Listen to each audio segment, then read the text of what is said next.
Welcome back to my channel. আমি প্রাপ্তি আর তোমরা এখন দেখছো আমার চ্যানেল শিবস অ্যাক্টিভিটি চ্যানেল উইথ প্রাপ্তি। তো আজ আমি তোমাদের সঙ্গে শেয়ার করব আমার মামার বাড়ির মনসা পুজো ব্লগ। সো চলো let's start the video. So guys, আমাদের গাড়ি না বুক করে নিয়েছিলাম আমরা মামার বাড়ি যাওয়ার জন্য। তো সেই কারণে আমরা এখন যাচ্ছি। দীপাবলির জন্য দেখো কত লাইটিং করেছে, আমাদের গোটা পাড়ায় লাইটিং করেছে।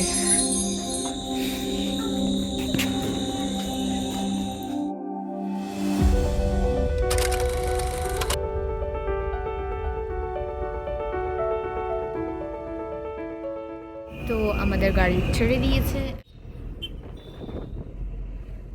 দেখো আমরা যেতে যেতে একটা কালী পুজোর প্যান্ডেল দেখে নিলাম, আর একটাও দেখাচ্ছি। তো আমরা যেতে যেতে দুটো কালী পুজোর প্যান্ডেল দেখে নিলাম। আর দেখো সামনেতে জাস্ট এরকম কতটা ভিড়। তো আমরা মামা বাড়ি যাওয়ার প্রায় অলমোস্ট কাছেই চলে এসেছি।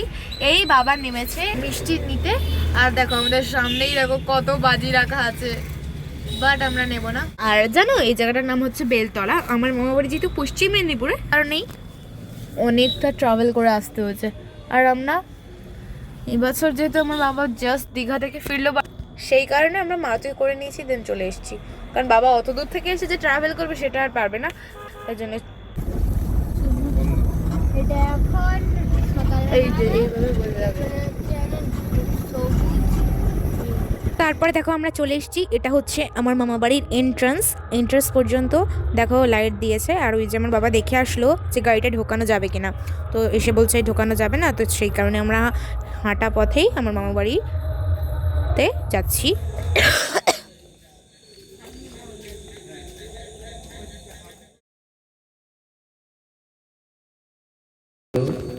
হ্যালো চিক, হ্যালো হ্যালো চিক, হ্যালো হ্যালো চিক, হ্যালো হ্যালো হ্যালো চিক, হ্যালো হ্যালো হ্যালো হ্যালো। তো দেখো আমাদের যেতে দেরি হয়েছে বলে আমি ঢোকা মাত্রই আমার দিদা কি বললো একবার শোনো। হ্যালো দিদা একা কাজ করতে হবে না, এখন এলি সব কাজ হয়ে যেতে।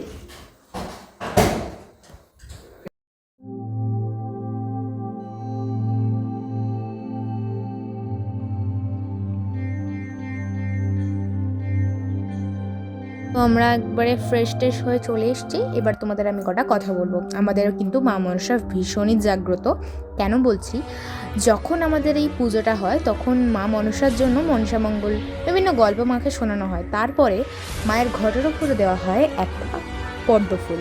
সেই পদ্ম ফুলটা যখনই আমাদের এই মনসা মঙ্গল গল্পটা পুরোটা শোনা হয়ে যায় মা মনসার, তখনই কিন্তু মা মনসা সেই পদ্ম ফুলটা ফেলে দেয়। এবং এই ঘটনাটি শুধু একবার ঘটেছে এমন নয়, প্রতি বছর এই মনসা পুজোর সময় এই ঘটনাটি ঘটবেই, না হলে কিন্তু পুজো অসম্পূর্ণ থেকে যায়। আর এই পুজোটা হলো 89 বছরের চলে আসা একটি মনসা পুজো আমার মামা বাড়িতে হওয়া। সেই কারণে এই পুজোটার এত বেশি মাহাত্ম্য। সমস্ত গ্রামবাসী একসঙ্গে সম্মিলিত হয় এই পুজোয়।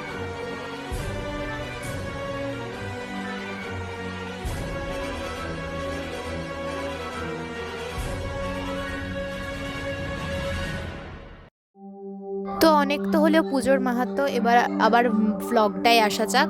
যদি তোমাদের বাইরে প্রচুর আওয়াজ শোনা যায় তাহলে প্লিজ একটু ক্ষমা করে দিও, কারণ কালী পুজোর সময় যেহেতু আমি এই ভ্লগটার ভয়েস ওভার করছিলাম সেহেতু বাইরে প্রচুর মাইকের আওয়াজ আসছিল, সেই কারণে ওগুলোকে একটু অ্যাভয়েড করে নাও। তো দেখো তারপরে আমার মা নতুন শাড়ি পরে পঞ্চপ্রদীপ নিয়ে চলে এসেছিল ওপরে আমাদের শুভ আগুনের ছোঁয়া দিতে। তো তারপরে আমার মা আবার নিচেও চলে যাচ্ছে। তোমাদের আজকে আমার ভ্লগটি কেমন লাগছে প্লিজ কমেন্টে জানিও। তো তোমাদের তো মনসা মঙ্গল নিয়ে এত মাহাত্ম্য বললাম, তোমরাও কিছু শুনে নাও মনসা মঙ্গলটা আমাদের এখানে কেমন করে হয়। কথাই বলবো যে ওই মর্তধামে পুজো প্রচার করবার জন্য ওই চম্পকনগরে চাঁদ সুধাকরের কাছে আমরা পুজো দিতে হবে না।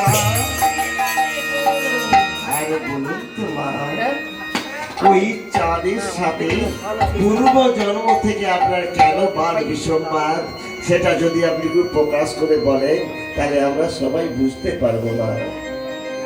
বেশ, আমি একটু একটু করে বলছি না। তাহলে বলুন মা। কিন্তু শুরু করার পূর্বে আমি একটিবার আমার এই বিশ্বহরি চম্পকনগরে চন্দ্রধর নামে একজন বণিক বাস করতেন। পূর্ব জন্মে কে ছিলেন? পূর্ব জন্মে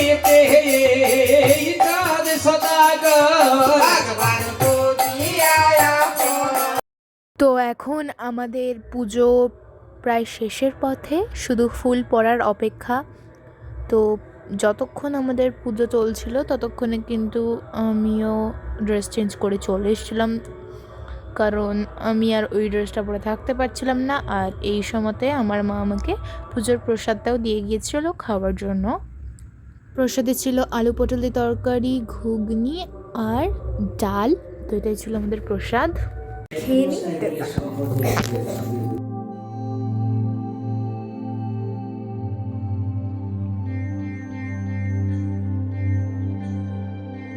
তো পুজো শেষ হয়ে গিয়েছে এবং মায়ের ফুলও পড়ে গিয়েছে, তাই পুরোহিত মশাই তার সমস্ত জিনিস গুটিয়ে চলে যাচ্ছে। এবং এখানে একটা রিচুয়াল আছে যে সব শেষে চামড় দিয়ে সকলকে আশীর্বাদ করা হয় আর কি। তো তোমরাও দেখে নাও।